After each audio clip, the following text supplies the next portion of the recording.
Year, American Legion, Post 100. Please come up to the podium. I'd like to thank the council for providing us the time for this tonight.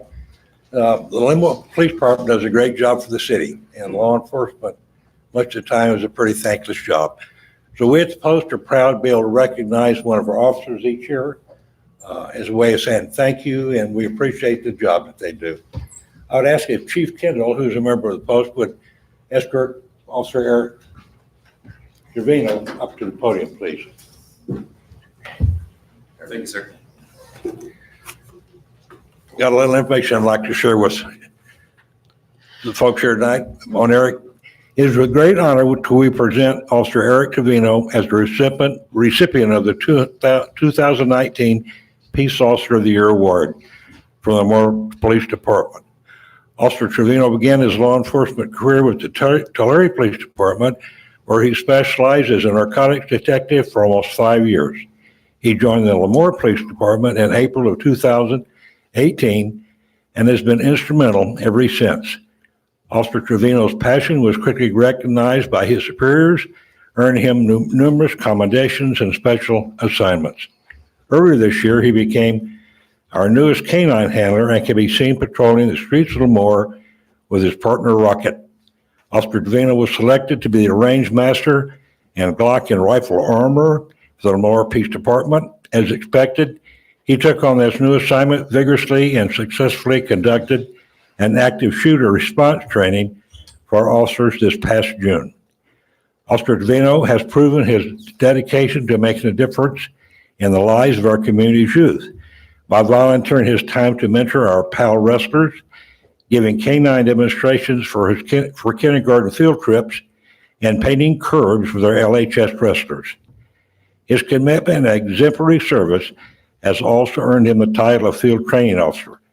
The Lemoore Police Department recognizes the core values and self-initiative that Officer Trevino relentlessly displays. Officer Eric Trevino is a Fresno State graduate, earned his Bachelor of Science degree before joining the Tulare Kings County's Basic Police Academy to fulfill his lifelong dream of being a police officer. He currently lives in Lemoore and enjoys spending quality time with his wife, Natasha, and their 4 children. Chief Money. Officer Trevino, obviously on behalf of the Lemoore Police Department, I thank you for everything you've done in your short amount of time here. You've accomplished more than most, and I continue to look forward to watch your career as it progresses. On behalf of American Legion Post 100, we're going to present you with this plaque in appreciation for your exemplary service to the community.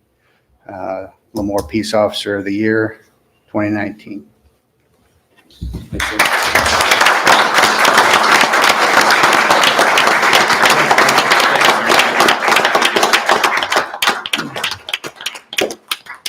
Well, I guess I'm supposed to give a speech, direct orders. So with that being said, I think I'm a pretty smart guy. So I think for my best interest, I'd like to thank my wife first and foremost. Good man. For just being appreciative of everything that I do and supporting me for everything. I know there's lots of nights where, sorry.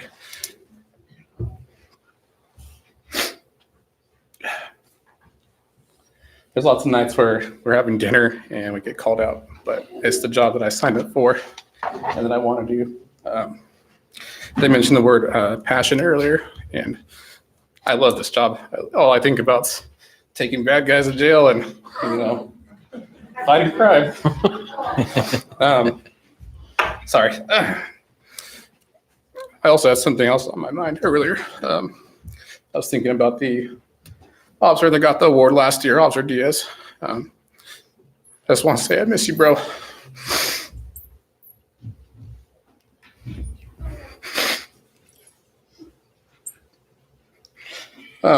Sorry. He was a great cop.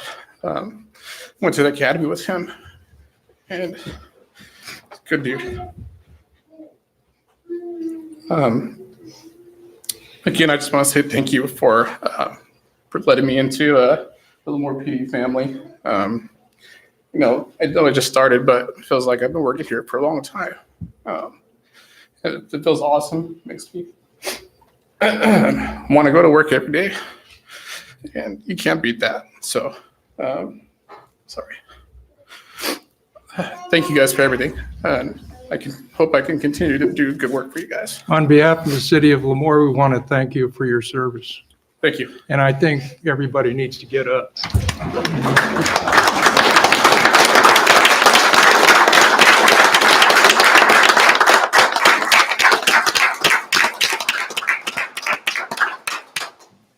If you'd like to fall out into the foyer and talk to each other, now would be a great time to do it. And we'll continue on with the city council meeting.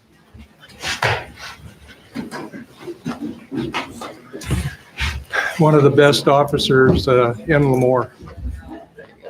That's why he was awarded that. Okay. Going on to Department and City Manager Report, Section 2, 2-1, Department and City Manager Reports. Good evening, Mayor Pro Tem and council members. We'll start out tonight with Mr. Frank Rivera.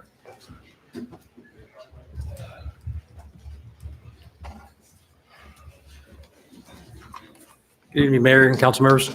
You may already be aware, but the Lemoore Union Elementary School District is about ready to start their new elementary school campus, which is located behind their district office at the northwest corner of Cinnamon and Bush. Talked to Bush Construction. They plan on starting the offsite improvements around March, so a few months away. I'm not sure when the onsite stuff will happen, but I'm sure it's going to happen pretty soon. So just wanted to let you know about that. Thank you, Frank. Thank you. Judy Hallwell. Good evening, council. I'm glad you called Frank up first. That was a little emotional. We've heard rumors that Dutch Brothers is coming. Well, I'm happy to say tonight that we've received an application from them. They're planning to go into the old Pioneer Square Shopping Center where the building has been demoed. So we'll review that application and hopefully they will be open and ready for business by summertime. That's And that will not,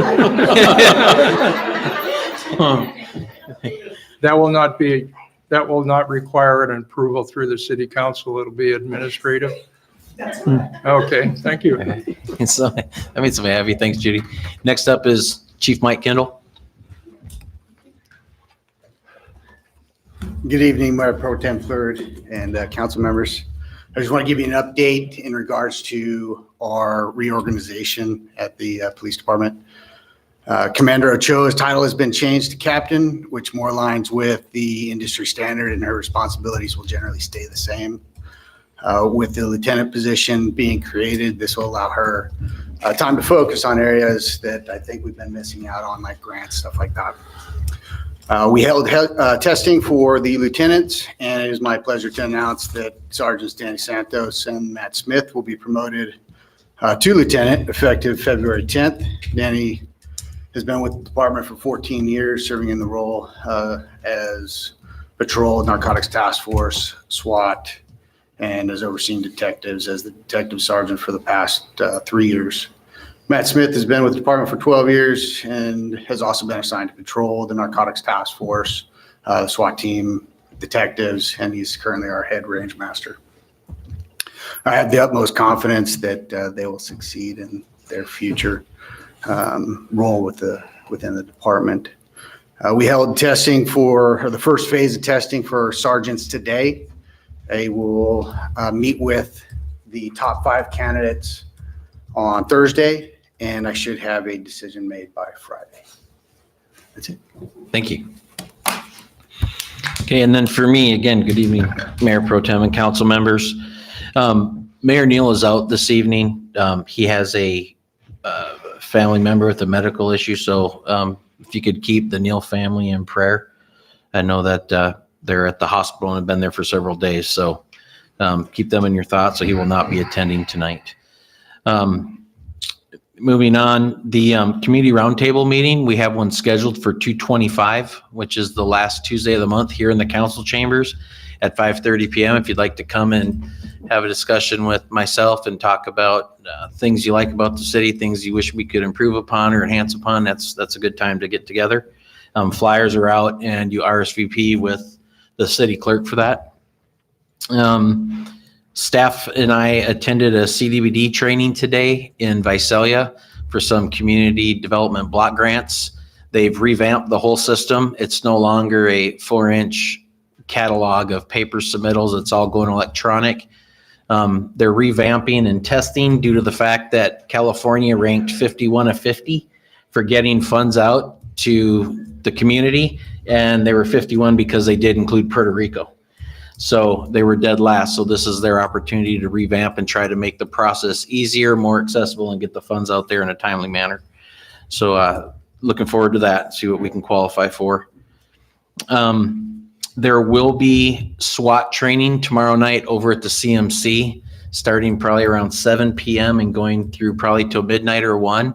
So if you have family members over in the rec center playing basketball, the SWAT training is taking place on the public works side of the building and the office spaces.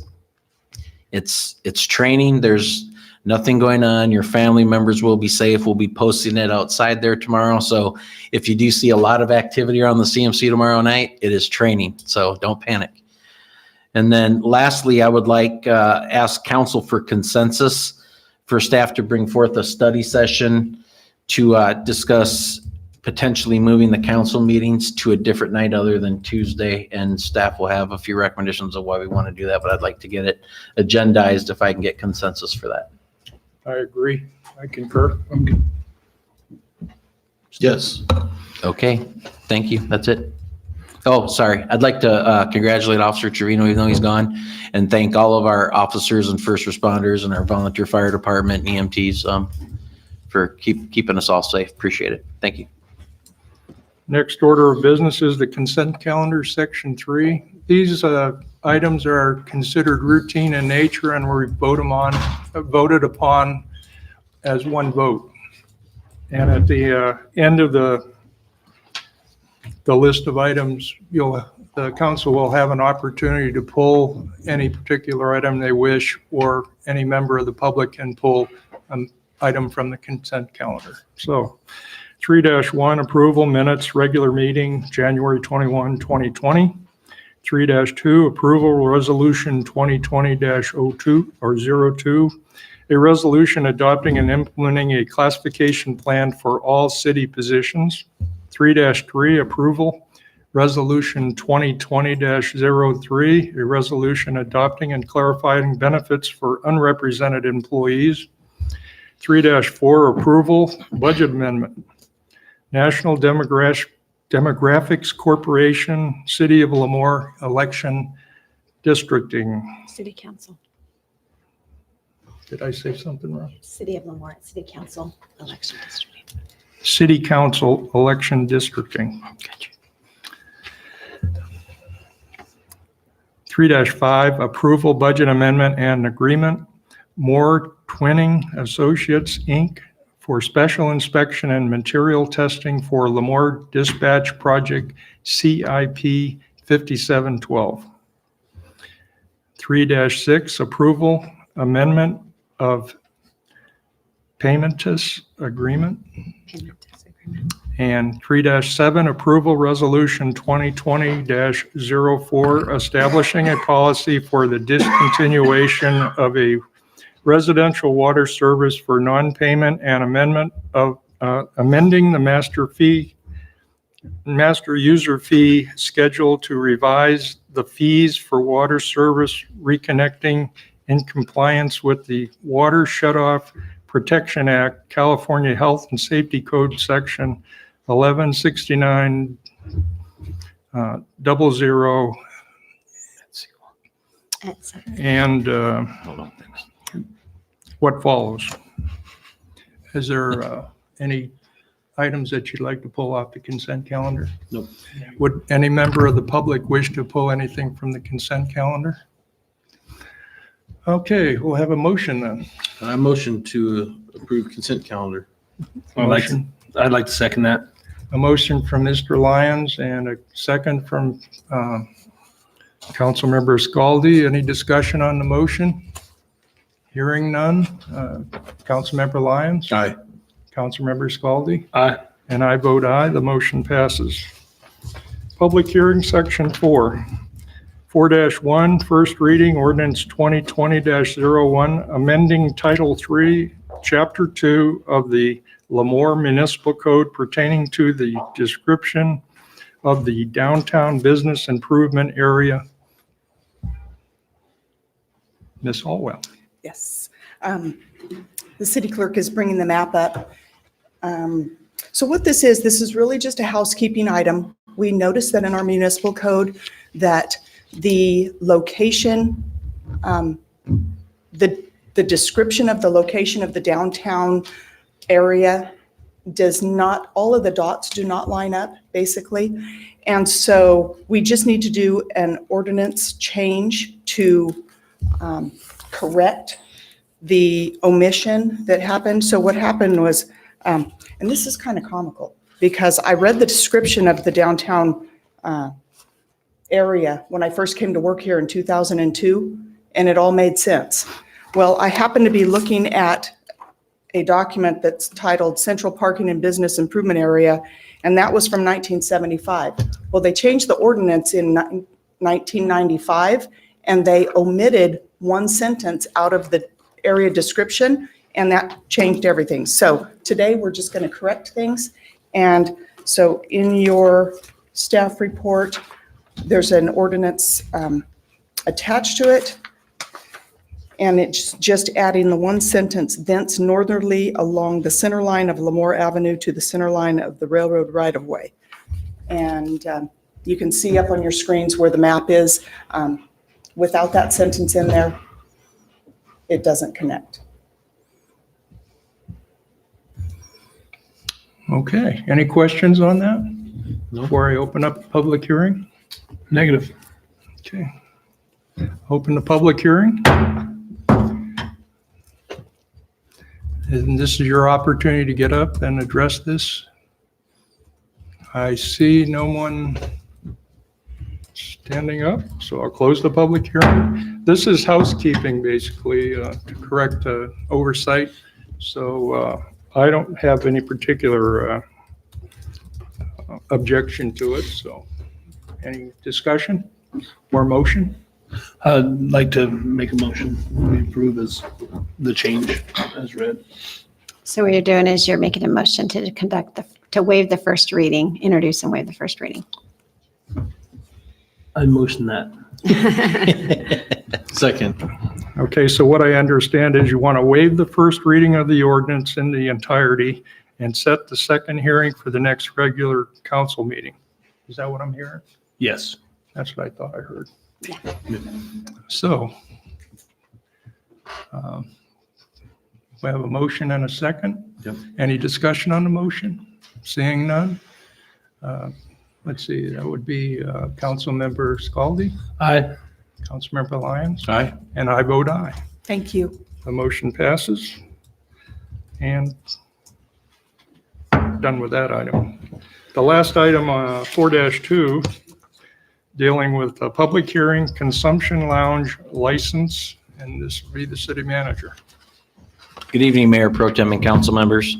So tonight I'm here, we're conducting a public hearing as required by our ordinance and accept comment on the consideration of issuance of a consumption lounge license between the city of Lemoore and NHC Lemoore. On October 15th, 2019, the city opted to grant a dispensary license to NHC Lemoore to be located at the old Bank of America building at 338 West D Street. In accordance with our ordinance, a public hearing has to be conducted anytime we want to issue another regulatory permit that they can take to the state. So the state does have a separate consumption license that they give. So tonight, I'm asking that we could clear the way for them to go to the state for permission. Also, our ordinance does allow for smoking lounges, and it allows for two different areas. One is a concurrent commercial use, which is what we have in the existing building. It's a concurrent use. So under section 488-4, it meets the requirement. The other one would be if it was a completely separate building, then it would require some additional hearings that would have to go through the planning commission for a conditional use permit. But being it is within the same building, it does not require a conditional use permit. It can be permitted as is. The area is zoned appropriately. It gives people a place to go. It is a cannabis lounge, so they can they can smoke in there, they can do edibles in there. The city is viewing this as kind of like a bar atmosphere, kind of the same thing. You know, you're going to have people in there consuming like they would go to a bar and drink alcohol, and it's really up to the end user to make sure that they're enjoying it responsibly and they've got their designated drivers and whatnot. During the original public hearings for dispensaries, some of the arguments from the public were that people wouldn't have a place to go, that they'd be smoking on the streets or renting hotels over here and smoking in the hotel room. So this does give people a place to go. The ex-CO at the base, Captain James, when we met last, he did say that not that it's a huge problem, but there were dependents. They're seeing more cannabis getting onto the military base because dependents, it's legally state, but not federally. So you can't bring it on to the bases. It's federal properties. So this does give an option for those dependents if they want to come out and partake and have an evening out with friends and whatever, not our sworn military, but the dependents. It gives them a place to go as well. Do you have the map up already? Okay, so, oh yes. So you can see the map. This is actually the floor plan from a bird's eye view of the Bank of America. So on the right-hand side of your screen, that would be entering from the alleyway. So they have substantial parking out back. They have handicap access. So if you see those arrows, that's kind of the direction of travel. People will come in through the rear of the building. They'll be checked in. And when they check in, again, it's not like any other store. You're checked for an ID. They put you into the system and you're logged. And if you meet the criteria, you get to go in. You can go in. There'll be the nice center vestibule where people can shop for a variety of product that they may want. And then you can see the arrows. You have two options. You can exit into the vestibule, which gives us a separation from the dispensary straight out to the street. And that's how they go back through the park area to their vehicles. Or you can go to the second vestibule area where you'll be pre-staged to go into the consumption lounge. So the lounge will be on the bottom left-hand portion of your screen. I believe it's for 42 persons. They will have nothing for sale in here. There is a coffee lounge. The coffee will just be coffee. It's not cannabis infused coffee or anything like that. And one of the requirements of the state is that this lounge has to not be able to be seen from the street. So the front's blocked out. You won't be able to see it from the back or the front. You also you can only consume in this lounge what is purchased at the dispensary. So as people are in there, they will be checked for receipts and the proper packaging that came out of the dispensary. Additionally, if somebody doesn't consume everything they purchase, according to the state law, they have to repackage it in approved packaging before they can exit the dispensary back out onto the street. So everything has to stay in a sealed package. I know there's probably some in our community that don't like this. Okay. And, we preach and we go out and we're telling people that we are a business friendly community. I don't know where everybody stands on this, but I don't want to call it picking winners and losers, but there's a lot of people that thought tattoo parlors were going to be detrimental to the city of Lemoore. They thought that, massage parlors would be detrimental, some of the bars, and it hasn't turned out to be that way. One thing I do want to remind is that this will be a class operation. They're spending significant amounts of capital to convert that bank into a dispensary / consumption lounge. And it probably will be the nicest retail establishment we have in town when it opens. So I would encourage people to go see it. Again, we've already given the dispensary is going to open. I know they're shooting hard for by the end of February, so this would just be an additional license to allow for the consumption part. So with that, can you go to the next slide?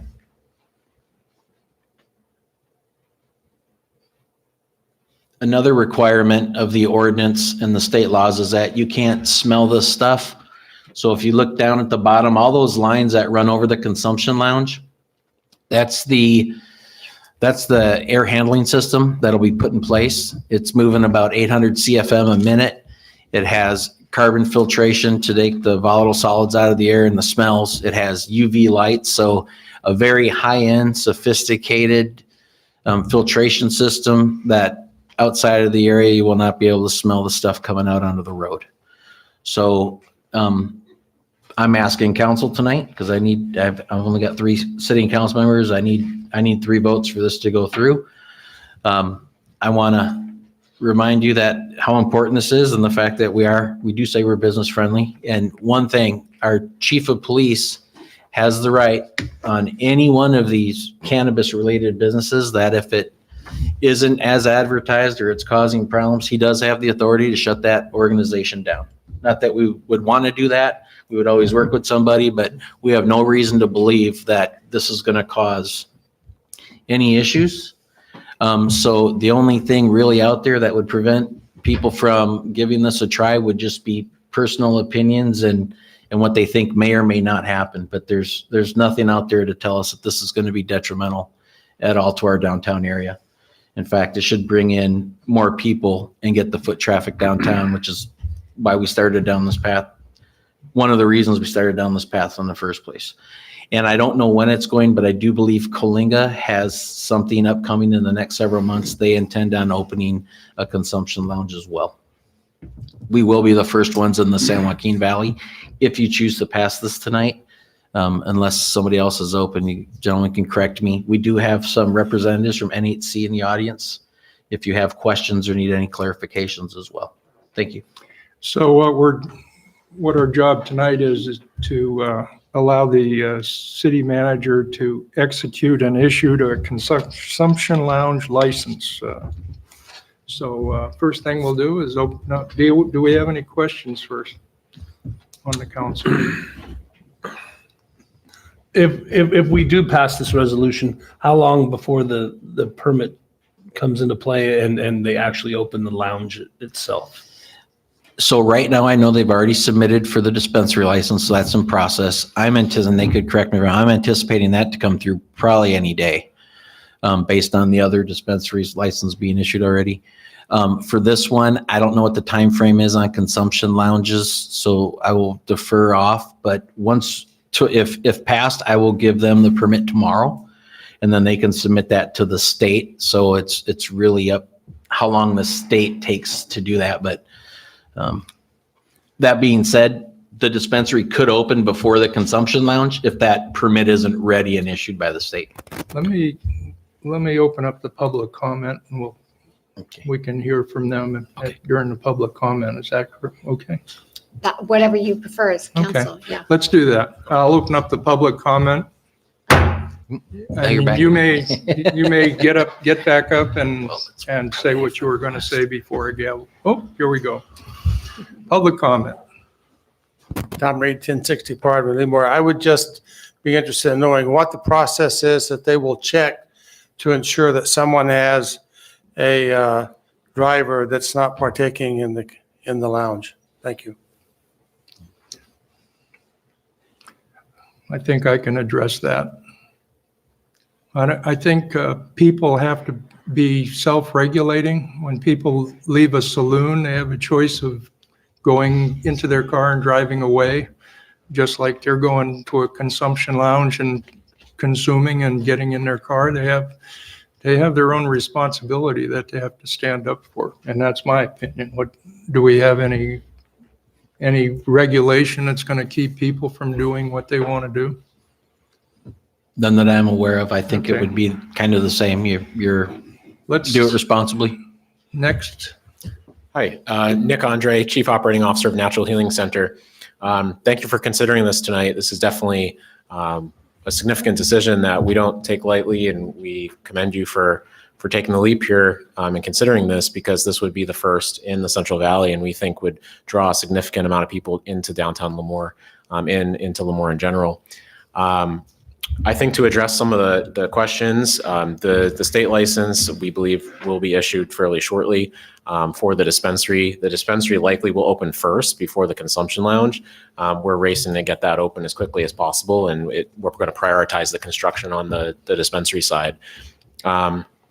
Once the consumption lounge is open, we do plan to have significant signage and educational materials that inform people that driving under the influence of cannabis is illegal, much as it's exactly the same as driving under the influence of alcohol.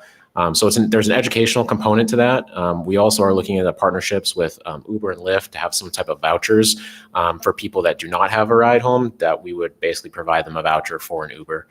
So we are looking into those programs and hope to have a formal one to roll out right as the consumption lounge opens. So I do also want to mention a couple things. While the dispensary allows people who are 18 to 21 with a medical card in, and then 21 plus on the adult use side in, the consumption lounge only allows people that are 21 plus. It does not allow people from 18 to 21 with a medical card. So in that vestibule that you see coming into the into the on-site consumption lounge, there will be an additional verification check of identification. And that's where the product check too will occur to make sure people aren't bringing products that wasn't purchased in the dispensary in. So there's actually two different security and verification checkpoints for added benefit there. So, and we're happy to answer any further questions. Yeah, don't go nowhere. I got questions for you guys, or at least a question. And I'm sorry I don't know how to word this perfectly professionally, but it's safe to say that after everything I've read, I've toured you guys' place. There's a lot of money going into that place, a lot.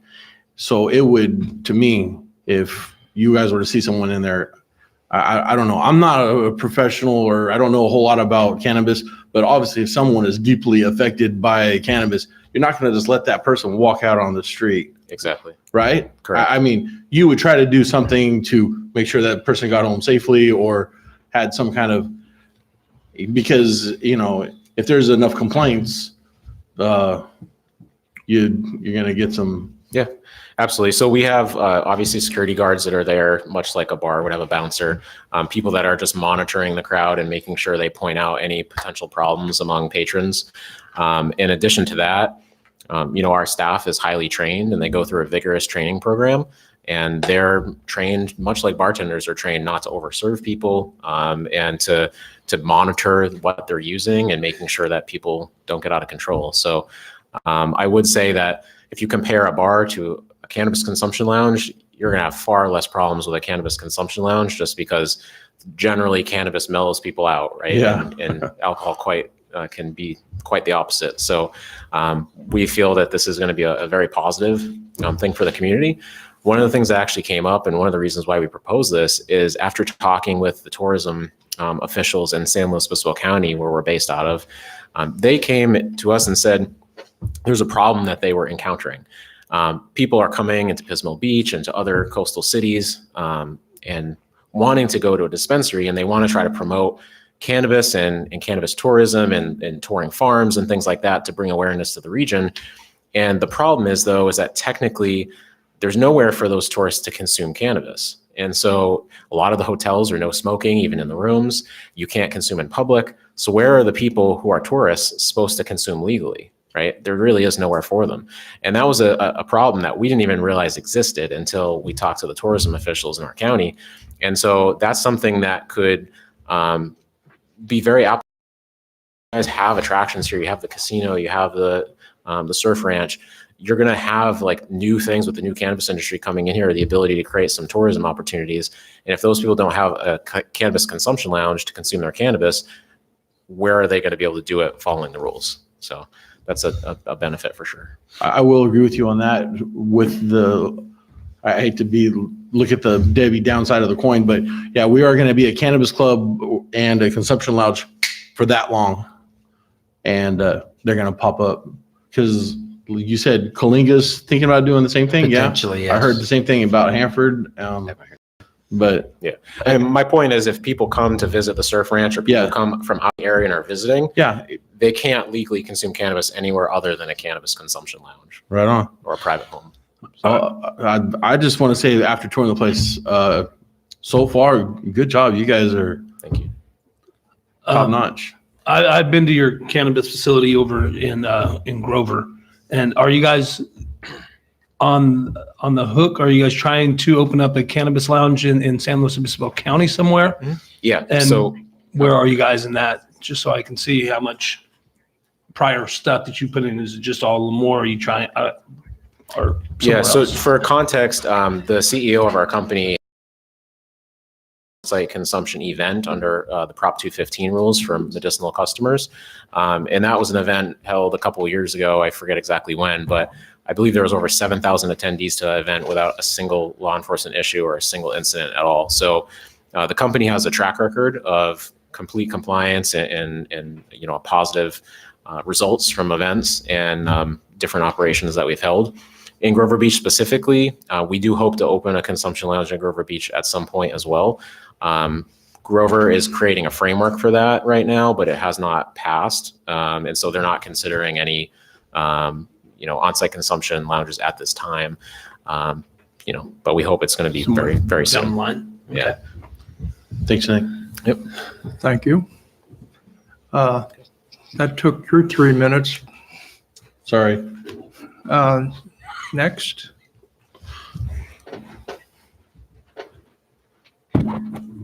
Good evening. My question isn't for you guys, but I'm Dr. Gail Crooms. Couple of questions. So What is the questions should be directed to Oh, okay. council, and then And we then can they'll- ask them they'll to come come up. up and Okay. respond.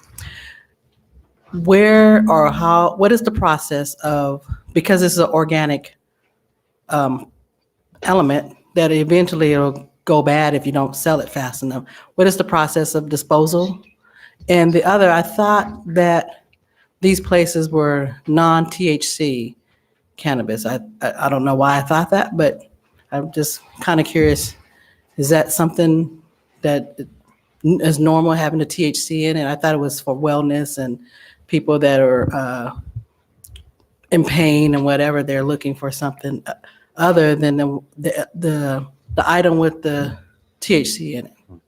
So what I know is you can get cannabinoids, the CBDs, from hemp that doesn't technically qualify as marijuana, but there's also those same CBDs in cannabis or marijuana. So our ordinance allows for the recreational use, which isn't just limited to CBD. It is THC as well. Now they will have I've been into their dispensary as well as others when I researched this, and there's a long line of products that a lot of them are absolutely non-THC. So you can go into a dispensary and buy a multitude of things that have no THC, which is going to give you that high or that head kind of feeling. But they are allowed to do both. Yes. And the process of disposal, if, say, the product is no good? So I'm Spoiled. probably going to defer, but I don't know what the shelf life on products are, but they have to account with the state from everything from the seedling through the process to the dispensary to the end user. So whatever that process is, and they may be able to answer it, but the state is the one that basically oversees, because they have to account for every bit of cannabis, whether it's in a leaf form, an oil form, an edible form. They have to be able to count from where it came from and where it got sold at to be compliant.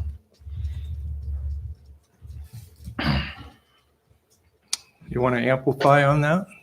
Yeah, I can clarify some questions regarding waste procedures. So all cannabis has a expiration date printed on it. When that expiration date is reached, or if something becomes damaged, we find out something is spoiled or there's something wrong with it. There are very strict destruction procedures that are required through the Bureau of Cannabis Control. And essentially what we do is with a cannabis waste disposal company, they have a bin that we use that's a secure lockable bin that's only accessible by certain personnel. They log everything that they're putting into the bin and disposing of. They essentially render the cannabis unrecognizable. So there's a type of like dirt, sort of compost material in the bin. And if it's flour, they actually have to grind the flour up and mix it in with the dirt. Or if it's a vape pen, they take it apart, dump the oil into it, and put all the trash in there. And that renders it unrecognizable or unusable, right? Then everything is logged in the log sheet, and the waste disposal company will periodically come and pick that up and then bring it to, whatever facility they bring it to. And so everything is tracked and traced through the state system called Metric. And so it's quite a very long, laborious procedure, but it is required through the Bureau of Cannabis Control to do it that way. And I think to address the other question, we do at Natural Healing Center really focus on the medicinal side of the products. And a lot of the medicinal products actually do have THC in them, because a lot of people who are dealing with ailments such as pain, particularly back pain, people who have cancer, do need some of that THC in the product to address their health ailments. And what we're also finding is that in the CBD products, even if they're just topical bombs that are not, they don't make you high at all, they don't get absorbed in the bloodstream, they are far more effective when they're paired with THC, because the two compounds kind of work in sync with each other. And so you can have a product that has THC in it, but it still doesn't get you high. It just depends on the method of delivery. Did anybody else wish to stand up and ask a question? Did everybody get their questions answered that had the question? Mr. Reed, you satisfied? Okay. Close the public hearing. And now it's council members. The issue is whether the city manager will execute and issue a license for lounge, consumption lounge. A motion to allow them to give NHCA a consumption lounge license. Okay, a motion for Mr. Lyons.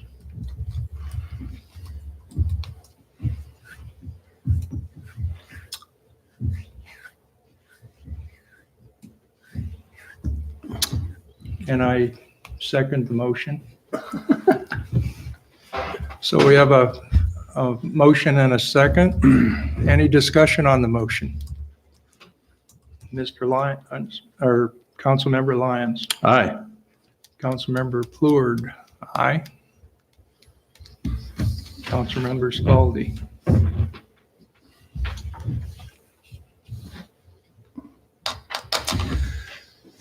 Aye.